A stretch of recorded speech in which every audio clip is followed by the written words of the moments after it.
30 years is no mean feat, and my little job here, by the way, welcome.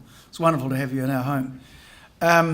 Put some context into why we're here today, and it's very difficult, and Barry and I are probably the only old fossils that have any real memory of the genesis of this great idea.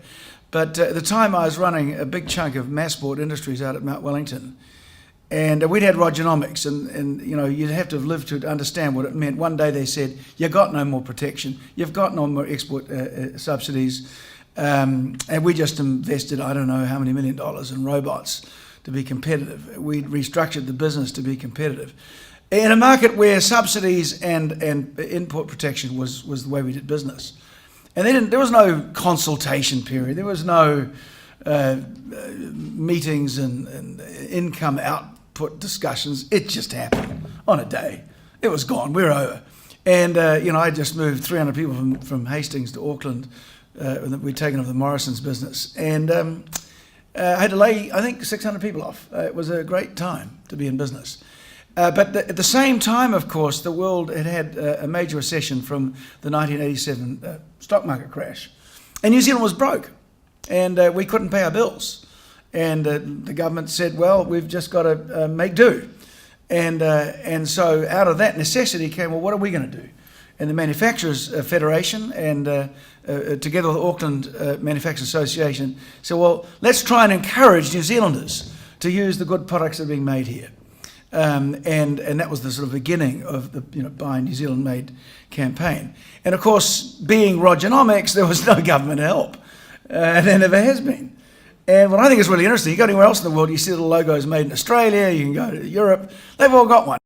Trump's got one, and it's highly subsidised by the various commercial, but here it's private enterprise. And I'd argue that, in fact, being left to our own devices, in a way, it's kind of better, because then nobody can tell us what to do. And those of us that are here in this room particularly, you're the survivors, man. You're the ones that are doing it. What's interesting to me about the campaign itself, when we did surveys in the sort of early 90s, and I did it in my own business, we were told by advertising agencies, for instance, New Zealanders don't give a toss about whether it's made in New Zealand or not, which kind of broke my heart.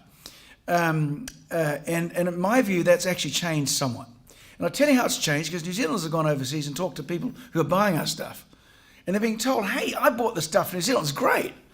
And you go anywhere in China, I mean, it's buying stuff that's made in New Zealand is pure gold. People really value what's out there.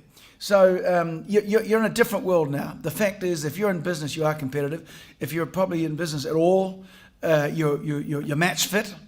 And so your future is probably much more assured than it was for those of us who are trying to make things in the early 80s, when it was really very difficult. I'm on a bit of a mission here about housing. Everyone says, oh, it's hard to buy a house today. I can remember when I bought my first house here in Auckland, I had 4 mortgages.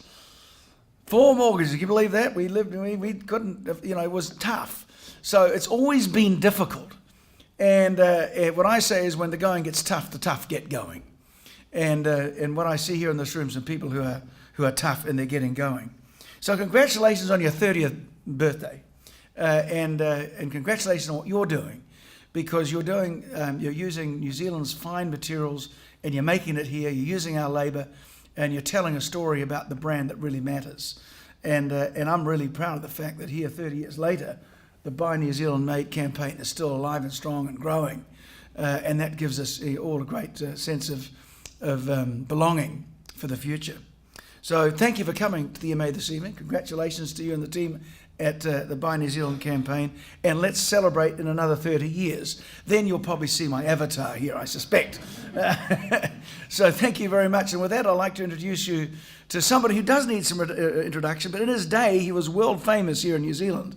He was a cabinet minister. I can't even remember how many portfolios Barry had, and he was on the board here at EMA for many years when I was here. I can't even remember how many years it was.